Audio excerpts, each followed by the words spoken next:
Hi subscribers. We're in a bit of a lull at the moment, waiting for things to arrive, and I've been very busy myself. There's so much to be done at the moment. So anyway, I purchased myself a 3D printer, which has been probably one of the most amazing things I've ever come across in the last 10 years. That's it in the background there. And it's been going flat out for a week and a half now, making bits and pieces for the sim. And I just thought, whilst we're waiting for the major things to happen, I'll give you a bit of a look at a modification that we're going to do. Now, as we all know, the overhead, my overhead, is being modified so that it replicates the max. So as you can see, some of the things that have been changed on the overhead were the removal of the APU gauge.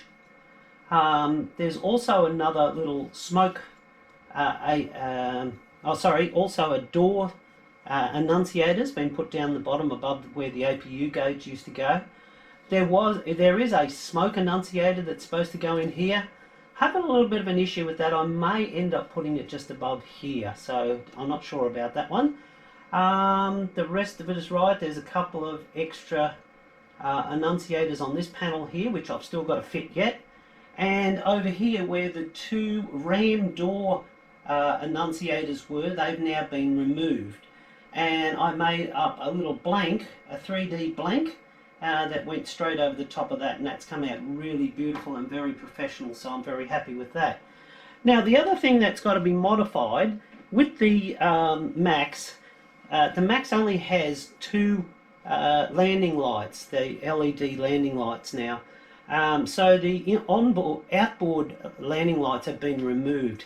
So as you can see, this is a real overhead out of a real aircraft, a 737.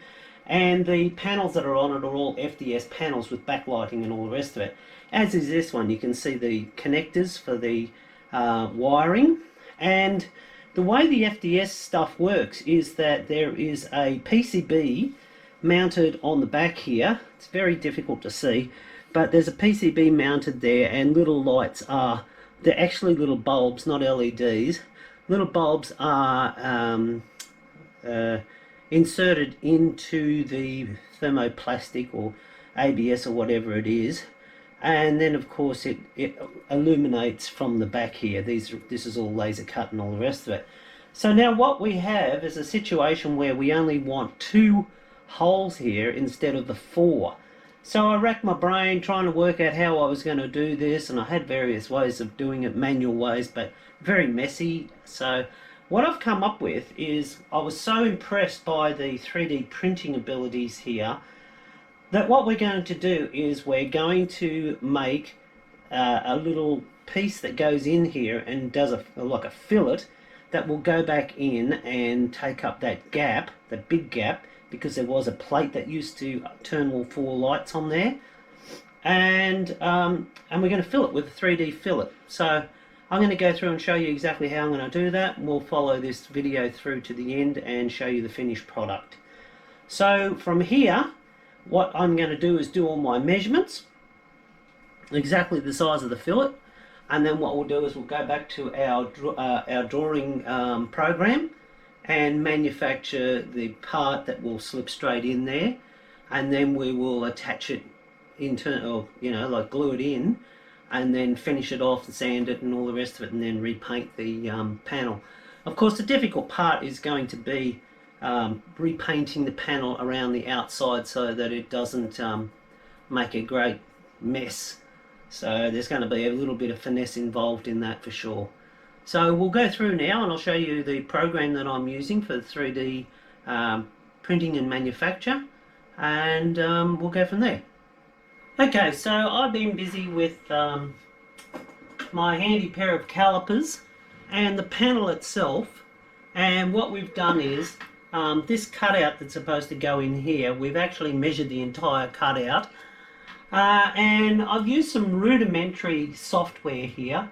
It's called Matter Control from a a wonderful 3D group called Matter Hackers, and it's a free software, and you can build rudimentary type panels and 3D objects. So this is what I'm using. So I've only used just standard sort of shapes because the panel is flat and it's got a few curves in it here and there. It's nothing really too difficult to manage.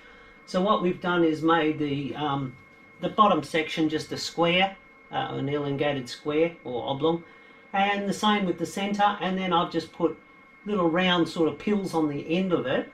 The one that goes in here where we're going to have to make the internal round probably could be done if I were to put my mind to it and work out how I could do it, but it's probably going to be easier for me to just print it out as a flat object and then just cut the curve into it myself, just with a file. So it's going to be quite easy to do that. So we've basically got that done now. All I have to do is delete that little section there, and just turn it all into one little solid object.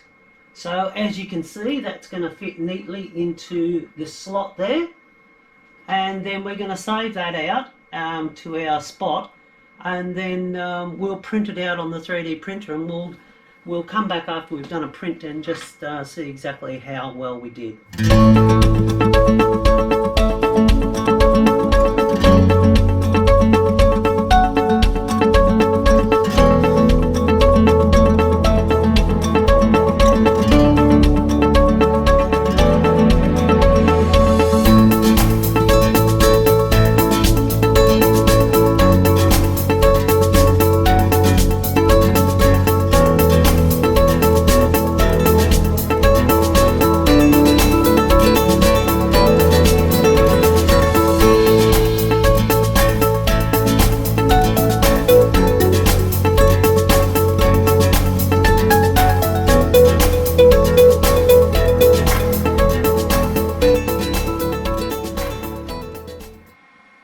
Yeah, so there we go. That's printed now. Let's take it out of the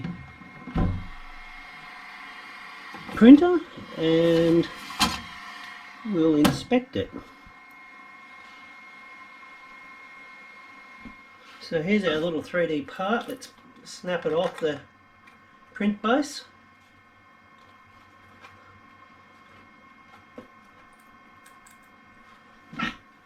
Oh.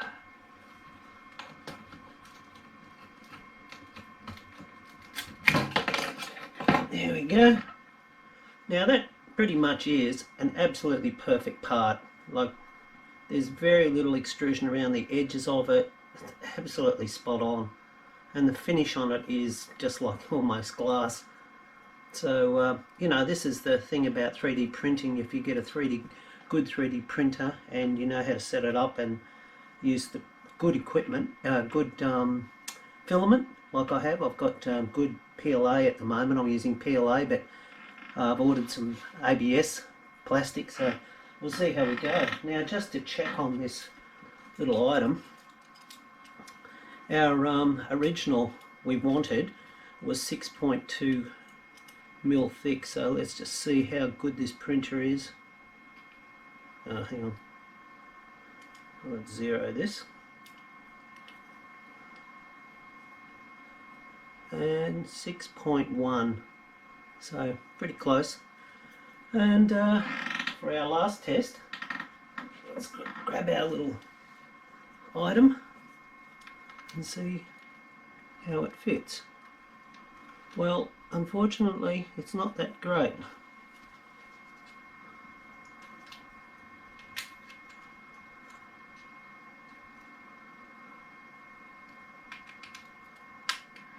And the reason why that is I've got the wrong one. So I'll just get this in the right spot.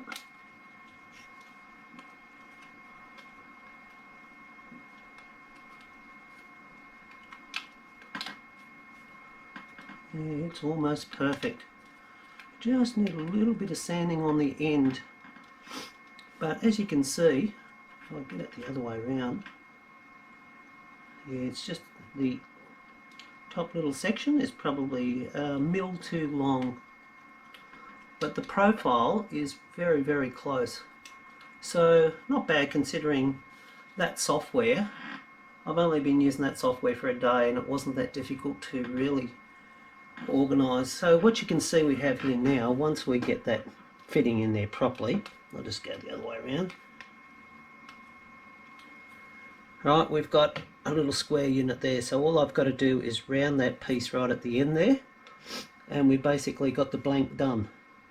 And then it's just a matter of gluing this in and then masking this off, painting this section here, and we should be good to go. So hi people, we're back again.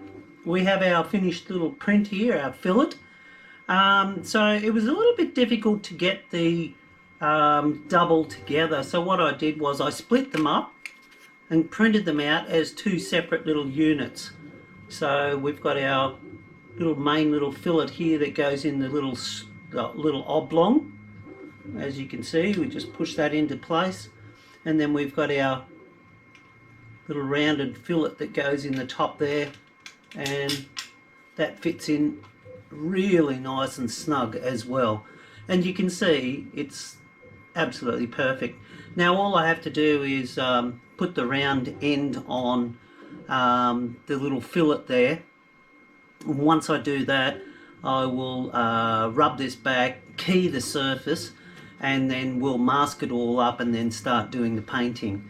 So I'll go ahead and do that, and then we'll come back and see how it all comes out. Yeah, so as you can see, the fillet is sitting there nicely now, and it's looking pretty good actually. I'm very happy with that, so I'm thinking I might just about go ahead and start doing the filling. There's unfortunately I didn't make the fillet 100% filled. I could go back and do it, but I don't want to go through all that again, so just a little bit of filler in the infill, and then I can start masking it off and finishing it off. So I'm very pleased with that. We'll see how it goes in the end. So here's our painted panel. I repaired the end here, absolutely perfect. And up here where our hole is, it's now only two switches wide instead of 4. So now what I've got to do is, because I don't own a laser, I'm going to have to get a very sharp scriber or something like that and just pick out the grey paint to the underlying surface, which is white, and that'll allow the light to come through. So I'm pretty happy with that. I'll show you how it looks on the overhead after I finish this section. Here we have it, back on. And all I have to do now is put the screws back in, tighten it all up, put the start switch knobs on, and finish it all off and get it going again.